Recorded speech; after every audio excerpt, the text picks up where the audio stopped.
জগন্নাথ বিশ্ববিদ্যালয়ে কেন্দ্রীয় শিক্ষার্থী সংসদ জকসু ও হল সংসদ নির্বাচন চলছে। বিশ্ববিদ্যালয়ে উন্নীত হওয়ার 2 দশক পর এই প্রথম জকসু ও হল সংসদ নির্বাচন অনুষ্ঠিত হচ্ছে।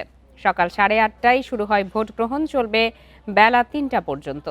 মোট ভোটার 16,445 জন।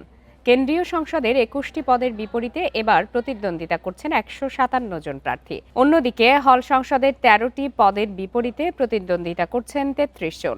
বিশ্ববিদ্যালয়ের 5টি ভবনের 39টি কেন্দ্রে চলছে ভোট গ্রহণ। সুষ্ঠু ও স্বচ্ছ নির্বাচন নিশ্চিতে প্রতিটি কেন্দ্রে আছে সিসিটিভি ক্যামেরা। ভোট গ্রহণ শেষে ওএমআর মেশিনে হবে ভোট গণনা। গণনার পুরো প্রক্রিয়া সরাসরি সম্প্রচার করা হবে। ক্যাম্পাসের নিরাপত্তায় রয়েছে পুলিশ, র্যাব, বিজিবি ও সেনাবাহিনী।